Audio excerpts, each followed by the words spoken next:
Colegas, amigos, es un placer retomar después de unos años una iniciativa que se comenzó durante la presidencia de Diego Garat de reconocer a los maestros de cirugía de mano de nuestra asociación.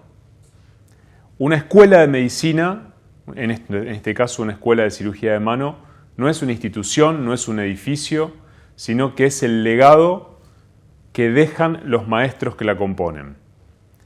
52 años de historia de nuestra asociación han dejado una gran cantidad de maestros, hombres y mujeres, que dejaron su huella y nos han enseñado a pensar, a dudar, a operar y a no operar, en muchos casos, y han sido ellos los que nos han hecho el camino para llegar a donde la asociación está hoy, reconocida a nivel internacional por su seriedad, por su ciencia, pero sobre todo por esto, por los hombres y las mujeres que la componen. Es muy interesante conocer al hombre y a la mujer detrás de estos maestros, cómo llegaron a ser quienes son, qué batallas se enfrentaron, qué dudas, qué dificultades y qué felicidades enfrentaron en su camino. Y quizá a nosotros nos ayude a modificar o a seguir trabajando en nuestra evolución como sociedad, como cirujanos y como seres humanos. Creo que en este camino había dos imprescindibles que no podíamos dejar, que eran el doctor Eduardo Zancoli y el doctor Miguel Capomazzi, entrevistados por dos grandes amigos como Juan Carlos Cañone y Gustavo Teruya. Creo que es imperdible esta serie, se las recomiendo y para nosotros es un honor.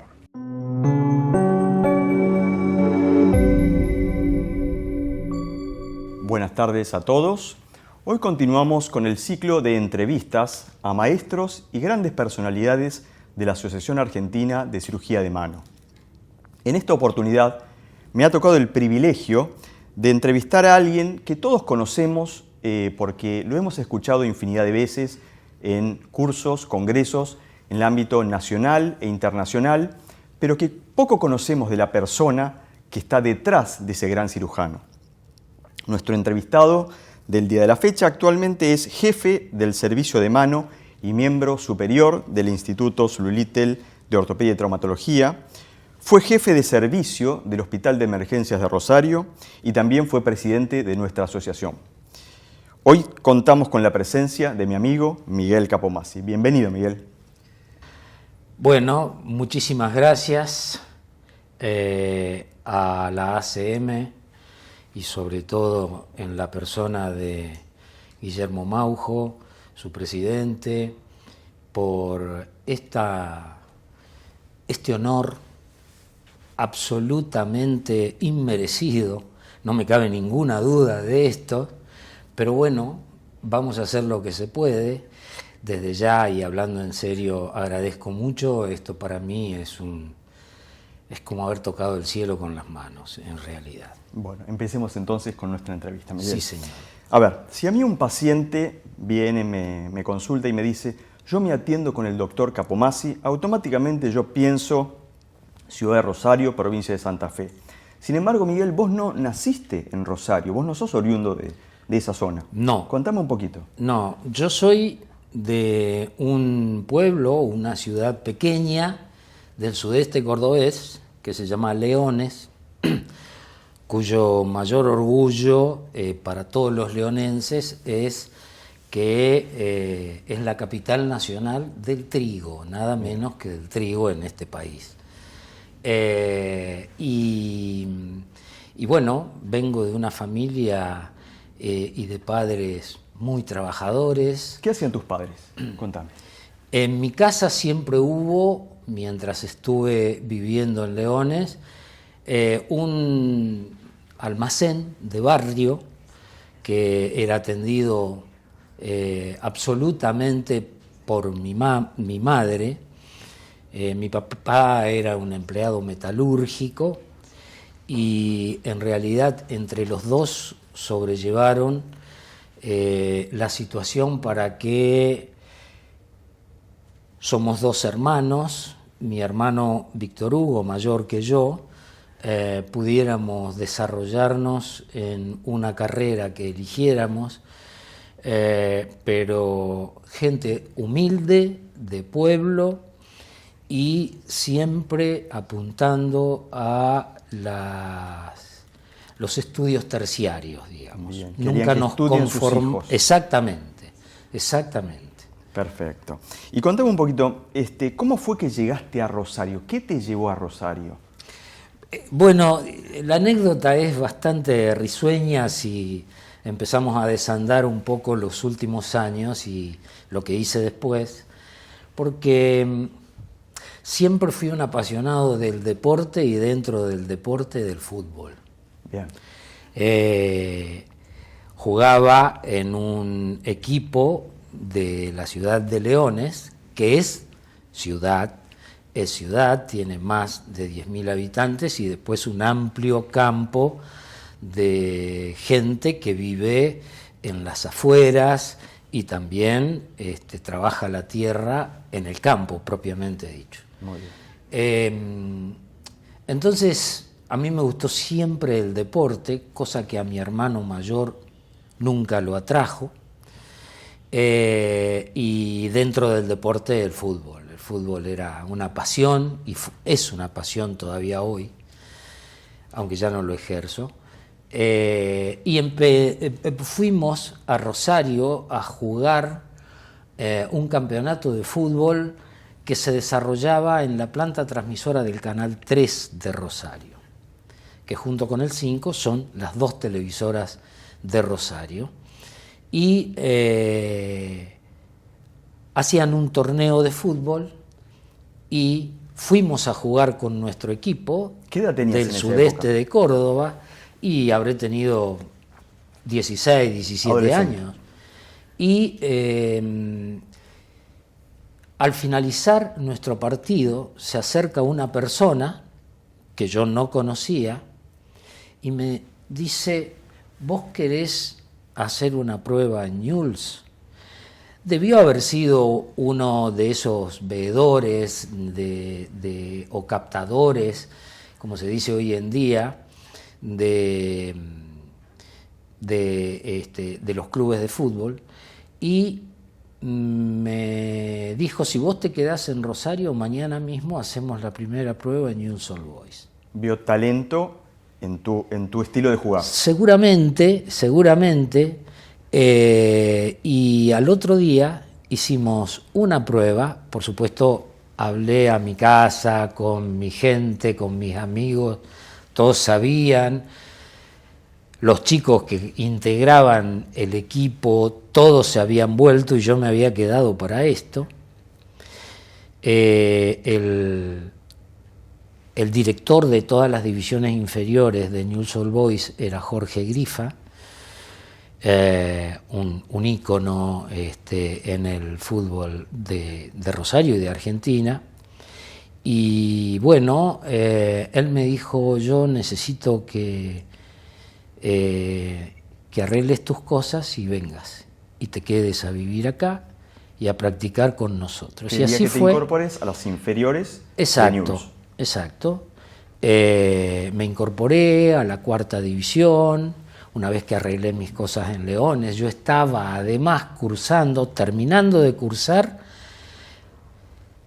ya ni me acuerdo, creo que ya había terminado de cursar el 4º año, y entonces también tenía ese problema que solucionar, porque siempre tuvimos, por ascendencia familiar, en claro que teníamos que estudiar. Había que estudiar. Más allá del fútbol. Y yo quería terminar mi último año del secundario. Entonces, bueno, me consiguieron vivía en la pensión, me consiguieron el colegio.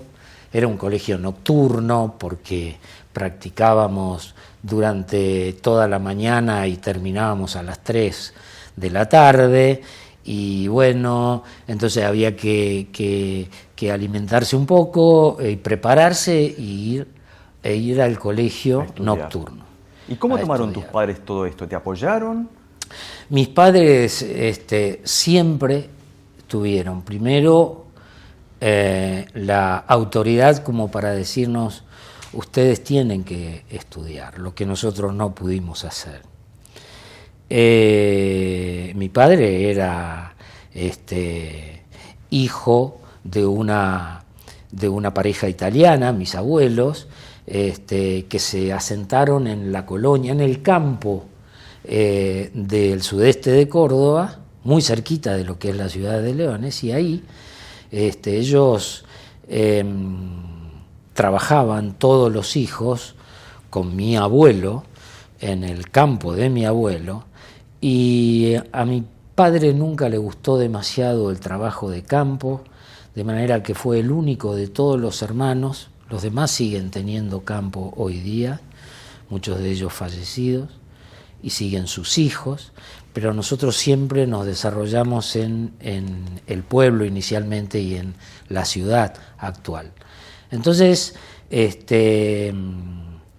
ellos siempre nos instaron por el lado del estudio y que no dejáramos de estudiar. Por lo tanto, yo tenía la obligación de terminar el secundario.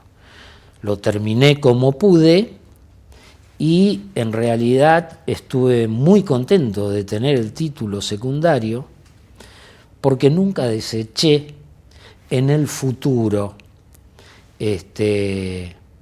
tener algún estudio universitario, ya a nivel universitario, más allá del fútbol y de lo que pasara con el fútbol.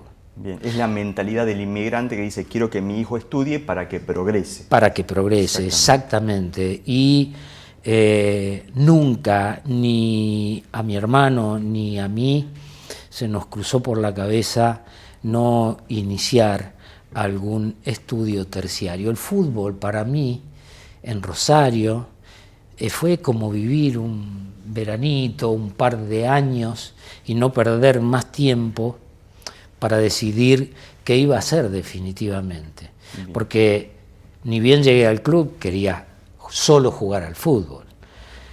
Me costó terminar el último año del secundario. Y después empecé a ver algunas cosas relacionadas con el fútbol, el ambiente, las presiones, etcétera, etcétera.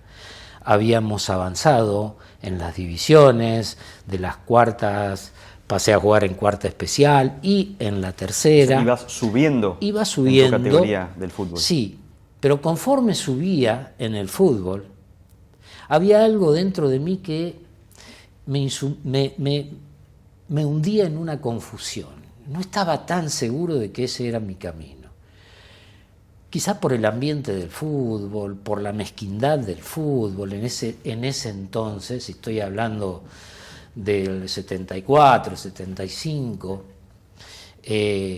no había todavía representantes de jugadores tan jóvenes, tan chicos como era nuestra camada, pero los padres eran insistentes.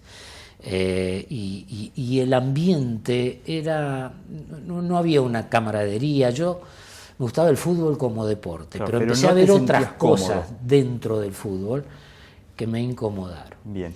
Por lo tanto, sí. Y perdóname, ese año me sirvió a mí, el que solo me dediqué al fútbol, para darme cuenta que ese no era mi camino. Definitivamente no era mi camino y que yo tenía que estudiar. ¿Y cómo fue entonces que llegaste a estudiar medicina?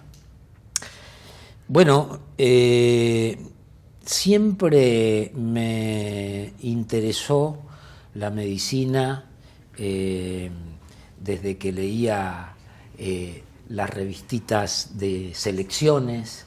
Siempre me gustaron los artículos que tenían que ver con la medicina o sus aledaños, digamos. Era para mí un mundo que se me cruzaba en la cabeza, que alguna vez iba a conocer.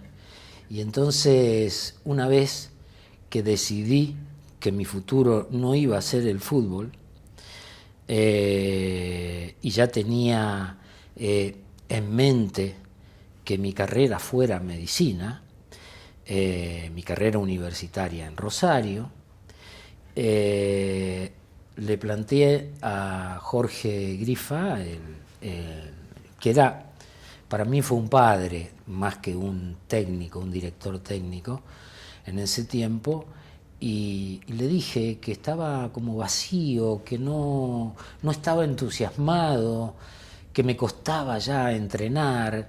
Lo hacía porque era mi obligación y soy bastante cabeza dura y resiliente y qué sé yo, pero le planteé eso. Claro, ya te habías dado cuenta que el fútbol no era lo que vos querías. No era lo que yo quería.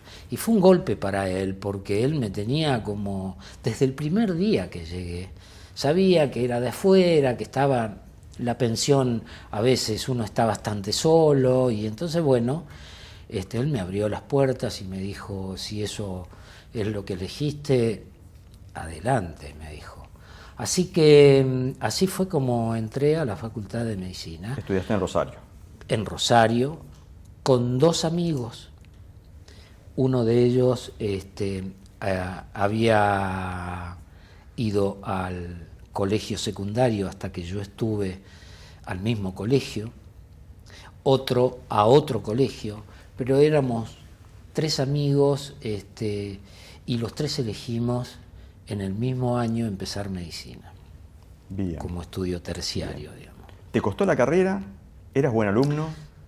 No me costó, porque conforme fui avanzando en la carrera, me fui entusiasmando más. Entonces no fue una carga para mí.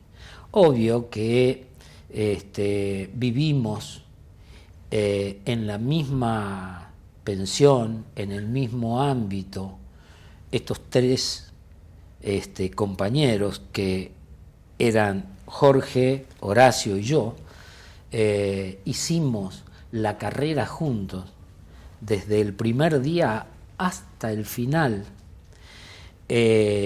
Siempre participamos en las mismas comisiones, siempre vivimos juntos. Se acompañaron durante toda la carrera. Empezamos en las pensiones y después terminamos teniendo ya un departamentito en Rosario.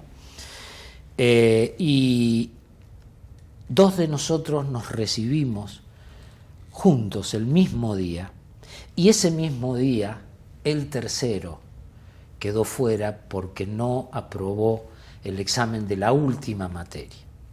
Tan es así que durante el verano que siguió, porque habíamos nosotros terminado al fin de año, nos fuimos a Leones, y en el mismo ámbito de mi casa, donde preparamos y estudiábamos juntos los fines de semana que nos íbamos a Leones, durante ese verano, para apuntalar a Jorge, que es el que se quedó, estudiamos juntos. Qué los bueno. 3. Bien. Y se recibió Jorge. Y Jorge se recibió. Buenísimo. Y una vez que te recibiste, sí. Ingresaste ya a una residencia, empezaste con la parte de... ¿Ya eras médico?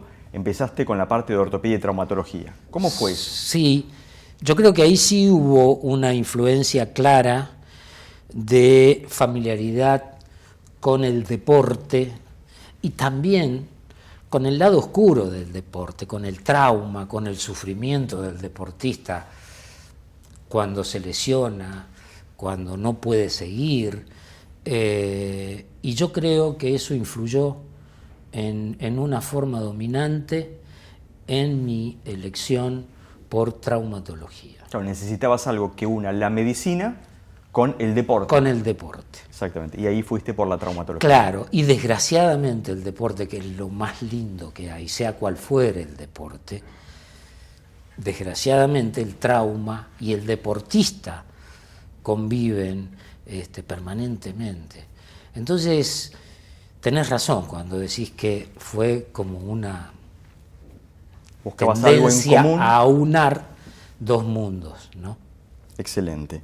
¿Y cómo fue que llegaste después a la cirugía del miembro superior? Porque vos no hiciste traumatología general, sino que te volcaste hacia el miembro superior, a la cirugía de mano y miembro superior. Exactamente. Bueno, cuando terminé el 4º año de la residencia en el Hospital de emergencias de la ciudad de Rosario, yo me quedé un año más como jefe de residente. Durante los últimos años de la residencia y el año de jefe de residente, a mí me marcó un tipo, lo digo así con cariño, que fue Miguel Slulittle. Yo cuando lo vi dije, yo quiero hacer lo que este tipo hace. Me deslumbró. Miguel venía de estar un año en el Kleinert, en Kentucky, Ljubljana, en Kentucky con Kleiner, se me mezcló lo que va a venir, y él llegaba con toda la fuerza, con toda la potencia, con un dominio de la microcirugía, de los microinstrumentos, etcétera, etcétera. Y él, digamos, Miguel fue tu primer maestro. Y Miguel se convirtió, al principio sin que él lo supiera, que yo lo estaba observando, lo estaba siguiendo, y me empezaba a gustar lo que hacía. Y Miguel me dijo, bueno, cuando se lo planteé, si elegiste esto, es bueno que te prepares y es bueno que sigas un camino futuro desde la práctica, el día a día, los pacientes y la actividad científica. Él también me inculcó el amor por las actividades académicas. Bien. Y yo nunca me olvido de eso, por lo tanto siempre digo que él fue mi primer maestro, no el único, porque tuve algunos más, pero fue la gente que me inició cuando todavía no había terminado la jefatura de residencia, la que me consiguió sitios que nunca voy a terminar de agradecerles, donde completar mi formación. Y después fue quien me dio trabajo para poner en práctica lo que había visto afuera y evidentemente para también tener un principio de economía propia, que es cuando uno más le falta, que es ese traspaso desde la educación a la actividad, al salir afuera y a luchar con todos los colegas. Así que yo le agradezco muchísimo. Bien, entonces ya habías decidido que vos ibas a hacer la parte de miembro superior, sí, y vos decidiste hacer formación en el exterior. Sí. ¿Cómo Inicialmente, si me permitís, me falta un escalón. Dale. Y digo esto porque conocí gente que después dije, a esta gente la conozco. Estuve un tiempo aquí en Buenos Aires, una pasantía de unos 2 meses a 3 en el Hospital Fernández, cuando el doctor Salomón Schechter era el jefe del servicio de ortopedia.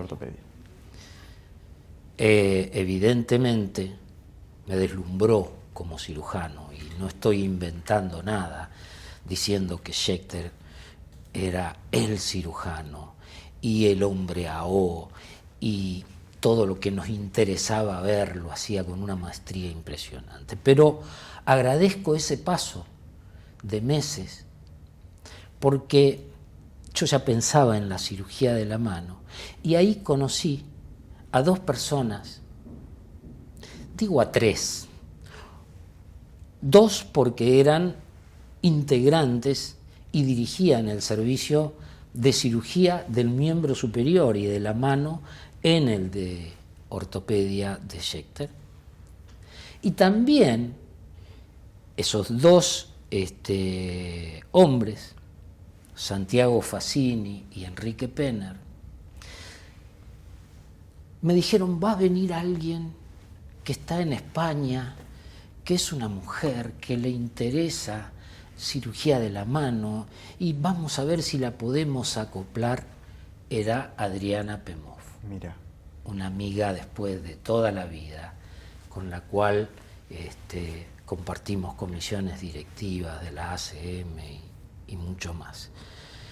Entonces, ese fue mi pasaje previo a pensar en el exterior. Bien, pasaste por Buenos Aires, estuviste una rotación en el hospital y después sí te fuiste al exterior.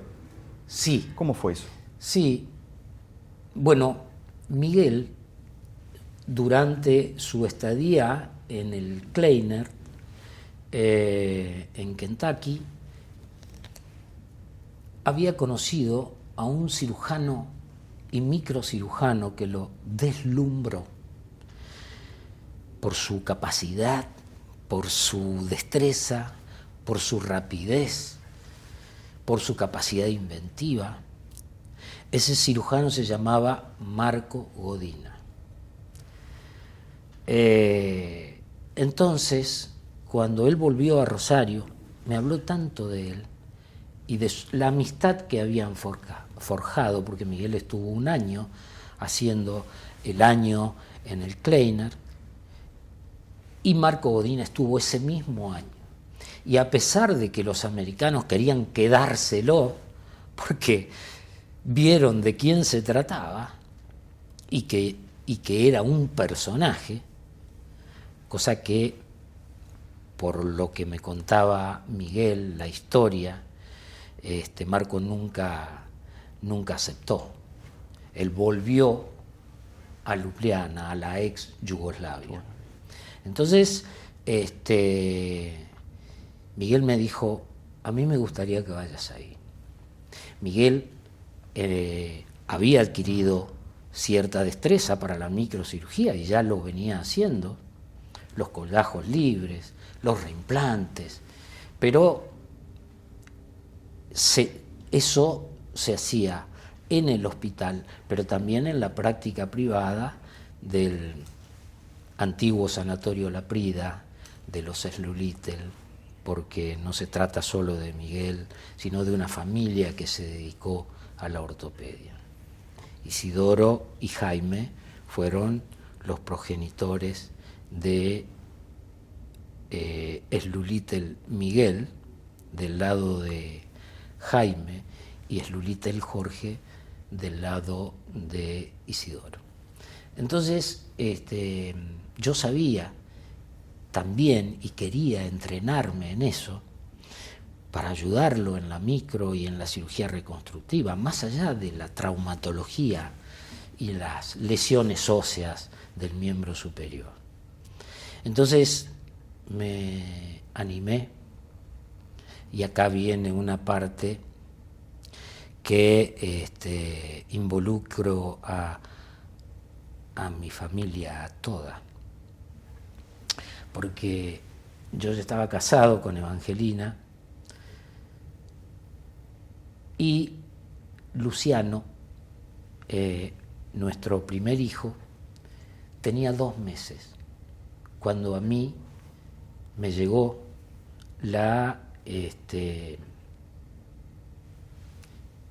una comunicación que decía que podía ir al servicio de cirugía plástica en Eslovenia, que evidentemente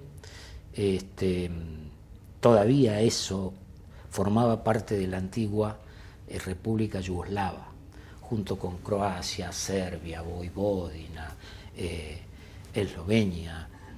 Ese fue el último año que Yugoslavia fue Yugoslavia. Después de la muerte del mariscal Tito, evidentemente eso explotó y lo que yo veía cuando estuve en Eslovenia, que los eslovenos no tenían nada que ver con los serbios. Eslovenia era el polo industrial de Yugoslavia. Croacia era el polo de la ciencia, de los estudiantes, y Serbia era el país lleno de vagos. Entonces los croatas y los eslovenos poco menos que odiaban a los serbios. Entonces, y te llegó entonces la invitación para que yo perfeccionarte fuera, en microcirugía. que tenía el lugar, por lo cual yo no podía. Dudé en un momento, pero dije, no puedo desaprovechar esta oportunidad. Tu hijo tenía 2 meses. 2 meses. Recién nacido. Primer hijo. Mi señora, madre primeriza, Sola. familia de mi esposa, familia mía, todos en la provincia de Córdoba. Mi señora siempre fue maestra jardinera, estaba bajo licencia, pero después empezó el jardín, se le acabó la licencia y entonces venían mis viejos o mis suegros y la ayudaban para cuidar a Luciano, chiquito, cuando mi señora iba a trabajar. Mi señora trabajaba en San Lorenzo, ni siquiera en Rosario. Entonces, después vamos a hablar de si me pesó o no me pesó y cuánto me pesó este hecho. Un momento difícil para irse a estudiar al exterior. Exactamente. Te llegó la oportunidad y tenías que aprovecharla. Tenía que aprovecharla. Pero era un y no momento podía difícil. fallarle ni a Miguel, que fue el intermediario, intervino directamente, ni a la gente eslovena, que después las conocí y eran personas excelentes. Esos fueron 4 meses que yo estuve, o 5, en Eslovenia. Desgraciadamente Marco hacía 1 año que había fallecido. Había fallecido en un accidente. Un accidente automovilístico. Donde Marco viajaba mucho y el aeropuerto de Ljubljana, la capital de Eslovenia, estaba a unos 20 kilómetros. Su mujer, luego de un viaje de Marco Bodina, fue a buscarlo en auto y cuando regresaban, en medio de una ruta con nieve, resbalosa, traicionera, tuvieron un accidente automovilístico y fallecieron los dos. Eso fue 1 año antes o 1 año y medio antes de que yo llegara. Por lo tanto, conozco la obra de Marco por la foto, los documentos y todo. Claro, no pudiste estar y estuve con él. con sus discípulos. Igualmente pudiste aprender microcirugía. Sí, microcirugía. Yo digo, yugoslavos al lado mío eran elefantes, 2 metros de alto, unas manos, unos dedos gruesos. Y yo decía, ¿cómo esta gente puede ser tan hábil para manejar los microinstrumentos haciendo microcirugía? De hecho, ellos hacían cirugía plástica. Pero la plástica que yo vi y la plástica que siempre se hizo en ese grandísimo hospital, que era el hospital más grande de Eslovenia, ellos hacían cirugía plástica reconstructiva. La plástica estética nunca la hicieron, nunca la ejercieron y yo nunca la vi. Sí, por ahí quizás Marco con sus pacientes privados, pero en el hospital solamente se hacía reconstructiva, que era lo que yo necesitaba ver. Entonces yo aprendí muchas cosas. De hecho, creo que por ahí cuento esto. Aprendí a levantar un dorsal ancho y hacer una anastomosis arteriovenosa de un colgajo libre, muscular o faciocutáneo, antes que levantar un colgajo inguinal. O sea, salté etapas, pero evidentemente no podía desperdiciar esa oportunidad. Y eso tiene que ver con que, bueno, me tocó los 2 meses de mi hijo, pero no podía decir. Y en esa época vos estabas en Ljubljana haciendo tu formación, estabas aprendiendo. ¿Cómo te comunicabas con tu esposa? ¿Cómo era la comunicación? Por carta. Por carta. Mi esposa me mandaba fotitos de tu hijo, de Luciano, de mi hijo,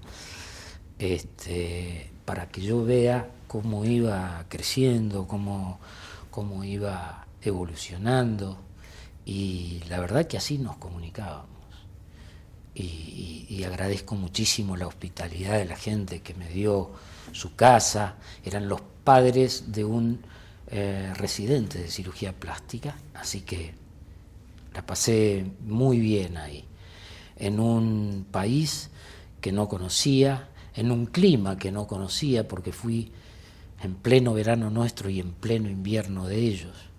Por ahí, creo que esta anécdota la conté o te la conté, pero me llamaban porque yo había dejado el número de teléfono de la familia Stritar, que era donde yo vivía, y evidentemente ellos lo tomaron en serio. Entonces, si entraba una amputación de una mano, de un dedo, a las 2 de la mañana, yo me iba caminando de la casa hasta la otra punta, que era donde estaba ese gran hospital, y en pleno invierno, con 2 metros de nieve, cosa que yo por ahí miraba el reloj, eran las 12 de la noche, y yo decía, ¿qué hago acá, en este país que no conozco, que nunca pensé conocerlo, con medio metro de nieve y 14 grados bajo cero? Esas son las anécdotas que después te quedan, ¿no? Bien. Pero sí. Y una vez que terminaste tu formación en Ljubljana, ¿fuiste para otro lado o ya te volviste para Buenos Aires? Volví para Rosario, estuve unos meses haciendo buena letra, por supuesto, y después, y esto también es anecdótico, pero recuerdo que Luciano Poitevin, cuando hizo su congreso de fin de año, siempre se hacían en Mar del Plata los congresos, y muchas veces iban enganchados con los congresos de ortopedia y traumatología general, que también muchos se hacían acá en Mar del Plata. Entonces, en ese congreso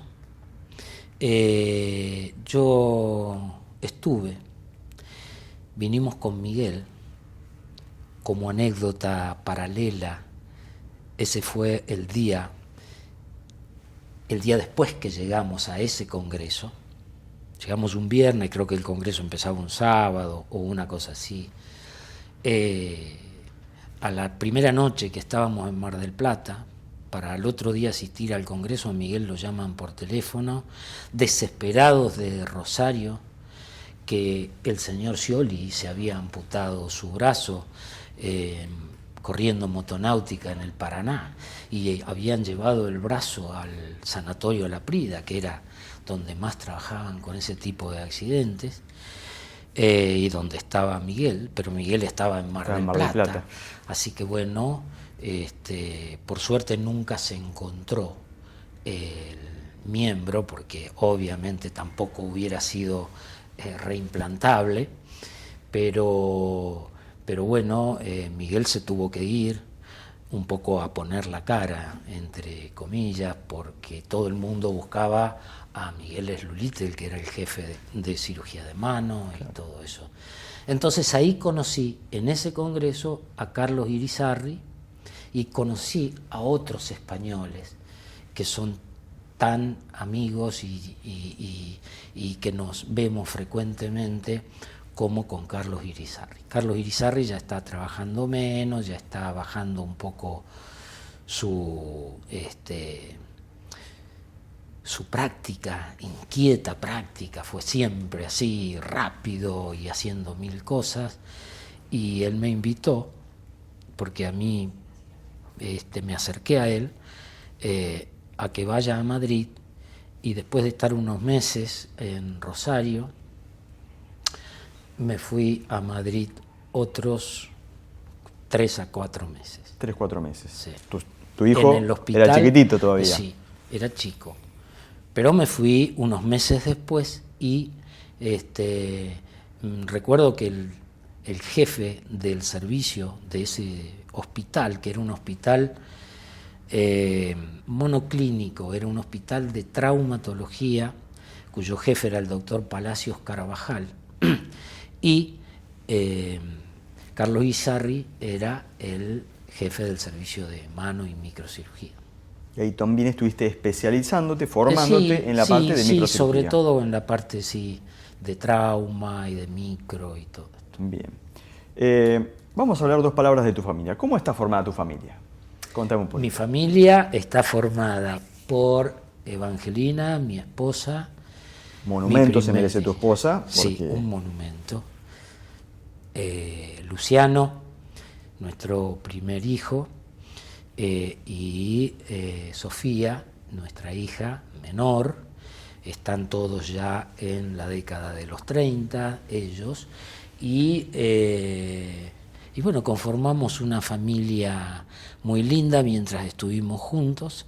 Ahora cada uno de ellos tiene sus trabajos, sus ocupaciones. ¿Alguno decidió estudiar medicina? No, todos escaparon de la medicina. Y creo que nos pasa mucho, porque los hijos de un médico siguen estrictamente lo del médico y siguen medicina, o absolutamente lo contrario. Y así hicieron mis hijos. Mi hija hizo turismo, la carrera de turismo, hotelería, y mi hijo es arquitecto. Nunca se dedicó a sentarse en una computadora con los programas para levantar un edificio, sino que siempre se dedicó más que nada a los negocios inmobiliarios. Trabajó en RIMAX, actualmente es un adicto, le digo yo, sigue trabajando en sus cositas, pero se dedica mucho a la música electrónica. Mira vos. Sí, bueno. Y en serio se dedica. Mira qué bien. Bueno, entonces, volviendo un poco a la medicina, ¿no? Sí. Contame de tu carrera médica, algún hecho o alguna persona que marcó tu carrera profesional. Que marcó mi carrera profesional positivamente, negativamente, si un hecho que es decir, yo tengo 3 algo que te haya marcado.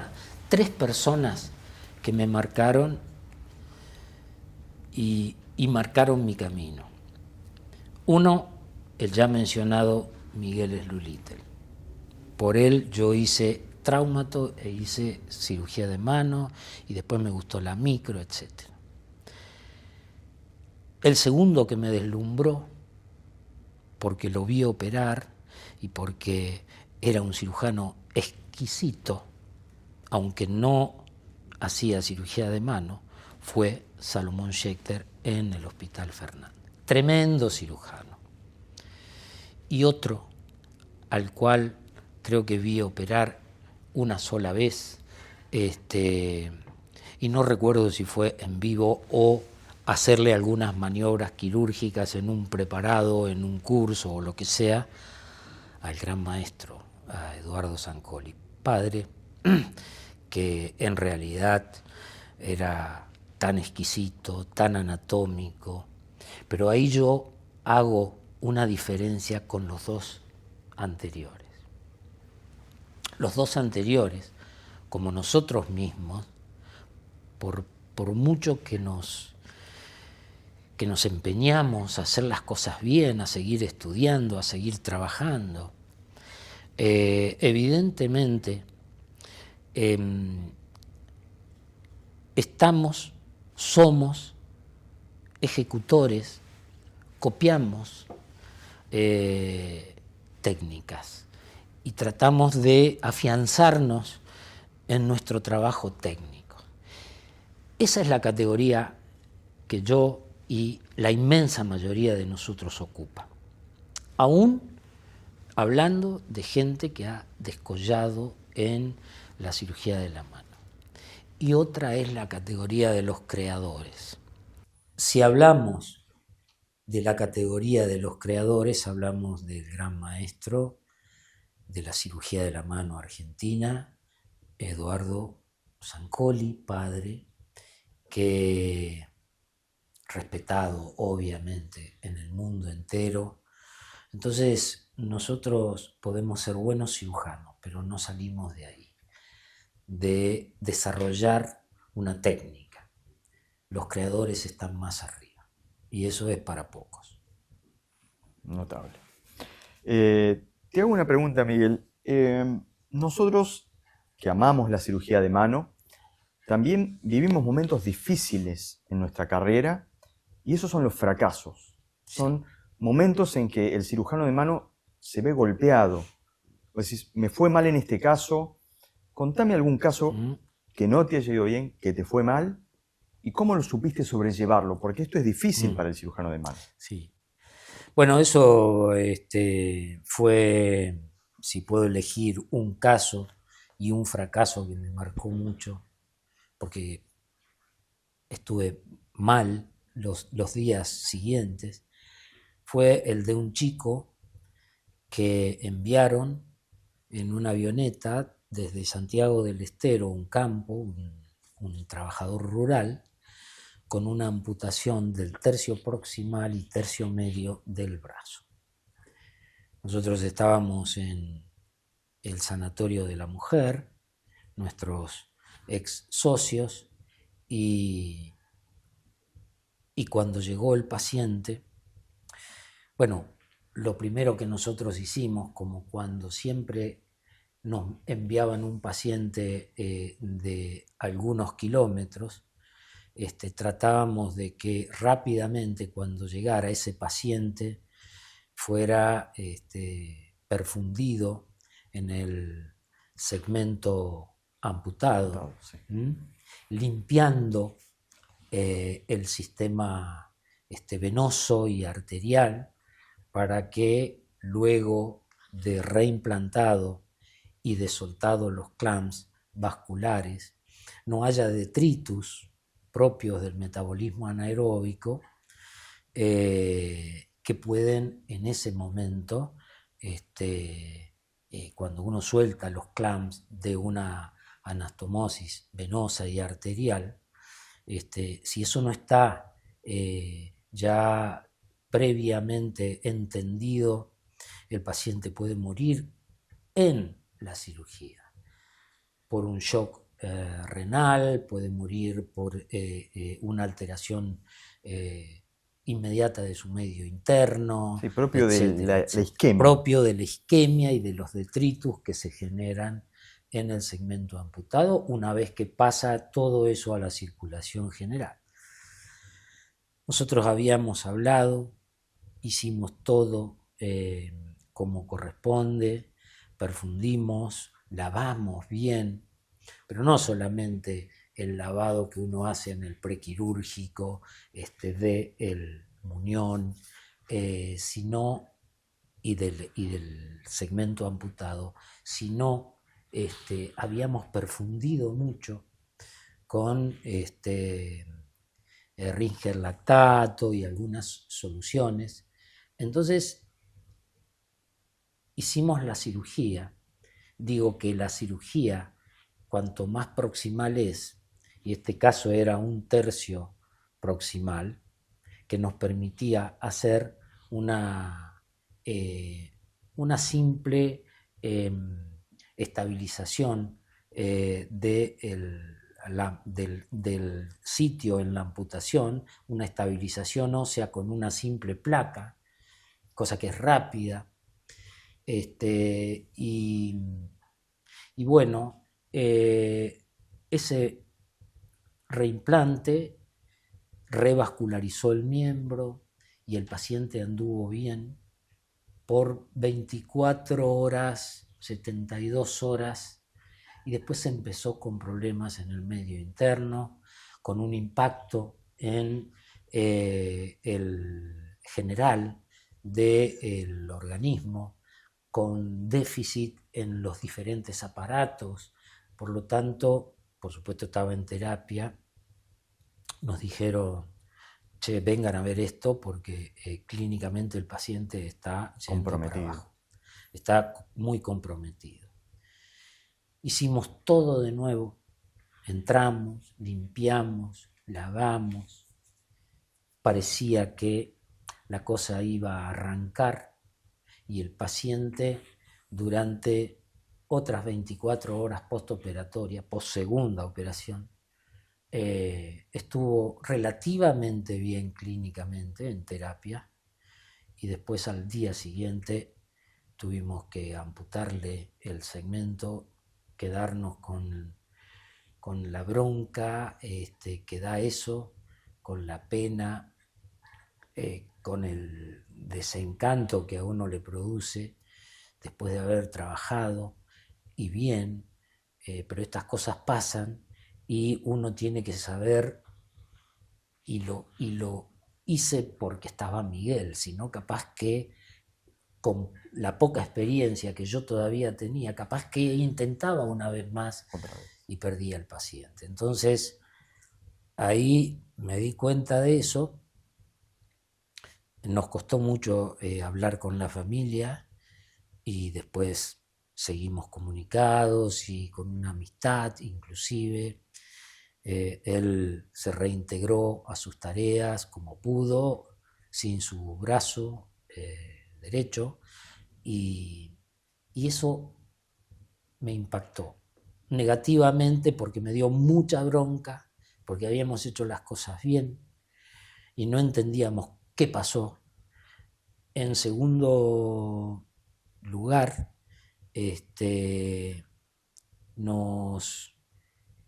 nos impactó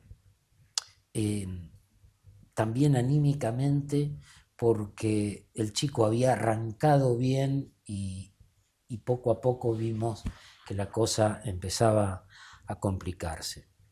Y bueno, esto no, me deja bronca, pero me deja, o en aquel momento, pero me deja también la enseñanza que también me dejó Miguel, es que es, capo, esto no va más. Lo amputamos y no queremos y no corremos riesgo de perder un paciente. Así que ese hecho me impactó. Uno siente una frustración tremenda, pero frustró. Es parte de nuestra carrera. Es parte de nuestra carrera y a mí me agarró apenas iniciando la práctica privada. Es decir, me agarró de muy joven, cirujano joven. Quizás no me pasaría ahora, le pasaría a alguien que está conmigo. Pero bueno, así. Bien. Y ahora saltemos a la parte linda de la cirugía de mano. Sí. ¿Qué es lo que más satisfacción te da dentro del ámbito de nuestro trabajo? Nosotros hacemos osteosíntesis, hacemos transferencias, hacemos colgajos, suturamos nervios. ¿Qué es lo que más te gusta dentro del ámbito de nuestra actividad? A mí,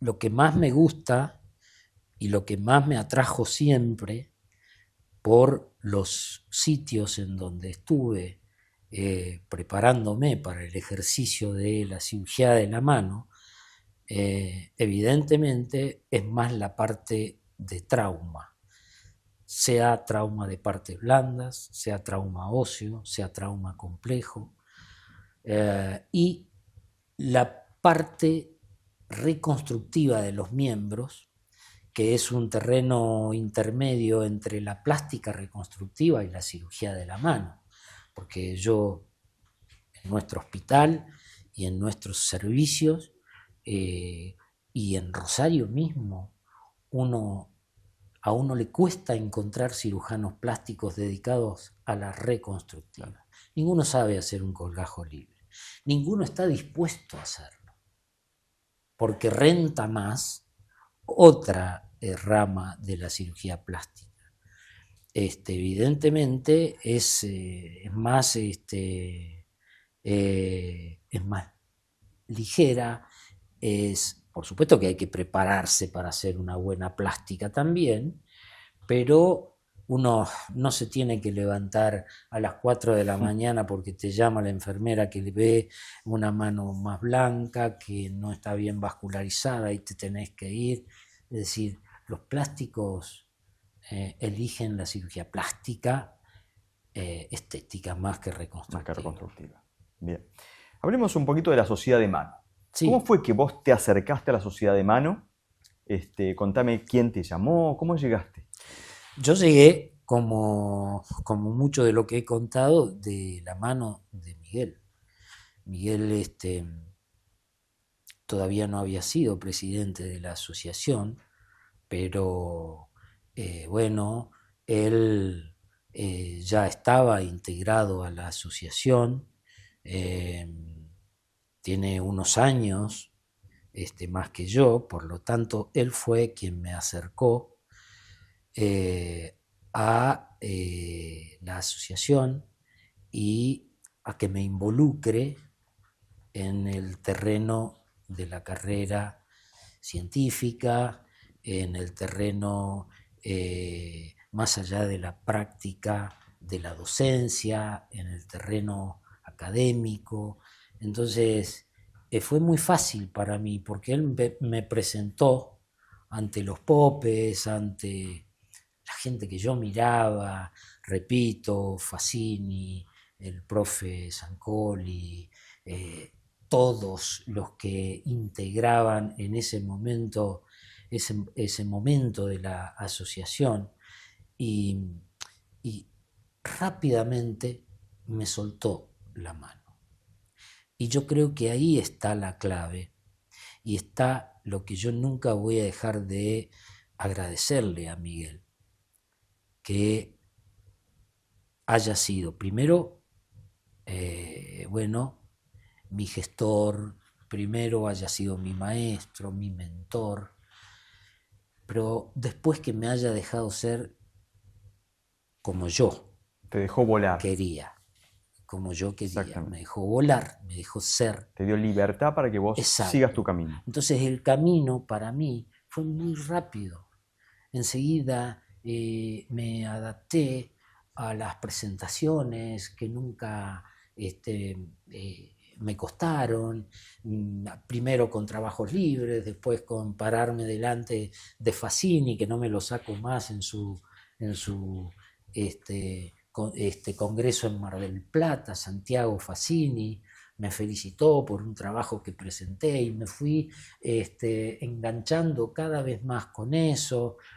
Hice muchos amigos, entre ellas Adriana Pemov, que después fue mi secretaria enorme en mi presidencia, y todos los amigos que fui conociendo, pero él nunca influyó en mi personalidad, en mi camino, nunca quebró algo que yo tuviese programado hacer, siempre me ayudó, siempre me alentó, por supuesto también me aconsejó si alguna vez me vio equivocarme, pero siempre fue propositivo todo eso para mí. Y por eso se lo agradezco a Miguel.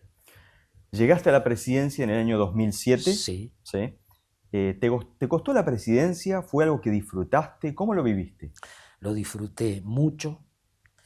Y hay algo, porque me preguntabas, y voy a decir dos cositas al final de Pablo y de Juanca, porque Juanca, Pablo y yo nos hicimos amigos y fuimos y somos inseparables, aunque nos veamos menos, aunque ellos estén acá y yo en Rosario, pero cuando nosotros, la gente mayor de la asociación, nos proponía, como nos veían siempre juntos y nos veían seguramente alguna cualidad, para en algún momento dirigir, nos propusieron y nos propusimos hacer un programa para la evolución de la asociación, para dar un salto positivo para la asociación. Y nos propusimos hacer un escalón de 3, pero seguidos, pero no fue por una cuestión nuestra, fue porque el profesor nos habló y nos aconsejó también eso. Es más, hay una anécdota donde Juanca consiguió que Pablo y yo, junto con él, fuéramos a la casa del maestro, el cual nos sentó en un living y diríamos que nos marcó el camino, la política que nos aconsejaba seguir, los cambios, que después lo fuimos haciendo. Primero Juanca, después yo, y al final... Fueron 3 presidencias sucesivas. Sucesivas.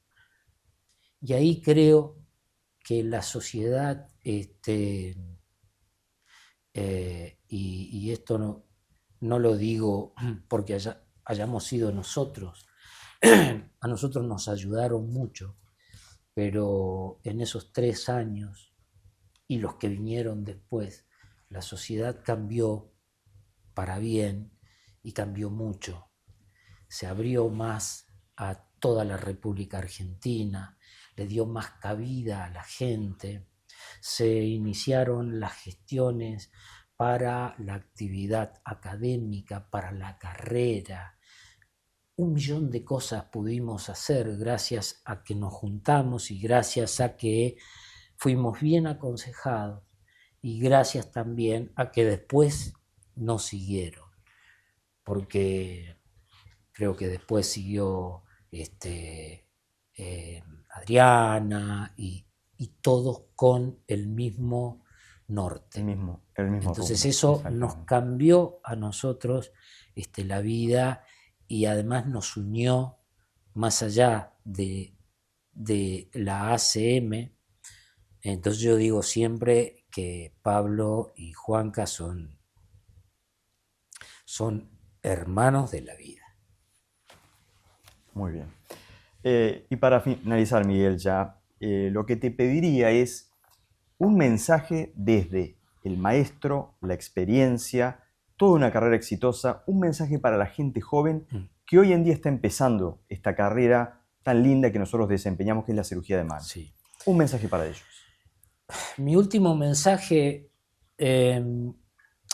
es que yo lo voy a empezar como una posición mía personal que siempre seguí y abrirlo también como un mensaje a los jóvenes que se inician. Yo creo que la buena medicina no puede ubicar una pared entre la práctica, lo asistencial y lo científico, lo académico. Yo siempre creí en eso. Y mucha gente que estuvo con nosotros siguió también el mismo camino. Yo no podría haber, para explicar un poquito qué es lo que yo siento, no podría hacer una medicina independientemente, encerrado entre 4 paredes de un consultorio, sin poner a juicio de mis pares, a juicio de mis colegas, de otros especialistas, si estoy ubicado, si estoy actuando bien, si estoy actuando mal. Si no podría hacer una medicina sin mostrar a mis pares lo que estoy haciendo. Como tampoco podría hacer una medicina, desde mi punto de vista, con una formación total, si no recibiera de mis pares lo que ellos hacen, sin poner en juego lo que yo hago para que lo vean y me critiquen, y sin alimentarme y enriquecerme de lo que los pares me muestran. Y quizás también marcarles sus errores. Ese intercambio no puede estar ajeno a la práctica médica seria, responsable.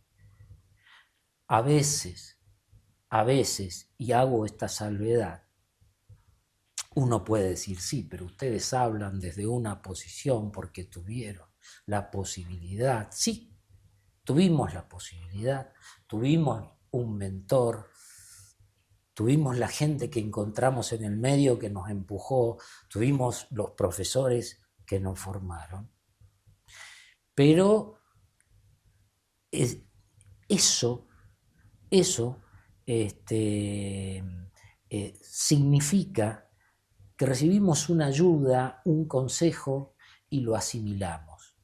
Y así hicimos nuestra práctica. Pudimos hacerlo, y yo no digo que todos nuestros colegas tienen posibilidades materiales, posibilidades económicas, posibilidades de intercambios, gente que los ayude, y tienen que arreglárselas solo en un consultorio ejerciendo la medicina.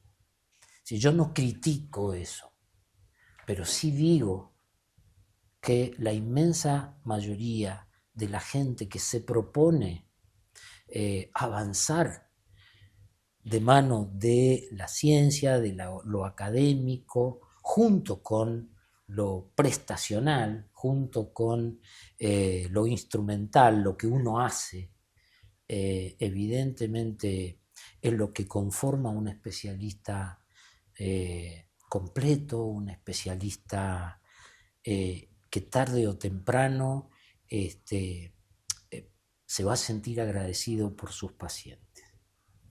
Compartir la ciencia un poco nos hace crecer a todos. Sin duda. Y creo que esta sociedad es lo que nos lleva, es a compartir el conocimiento. Yo te muestro lo que hago y vos me mostrás a mí, y crecemos entre todos. Eso es, el intercambio. Bueno, Miguel, llegamos aquí al final de la entrevista. Muchas gracias por haber estado con nosotros. Espero que hayas disfrutado esta entrevista tanto como lo hice yo. He disfrutado mucho, no de la entrada a Buenos Aires hoy, ya estuvo difícil, pero de este momento, que fue una conversación tan linda.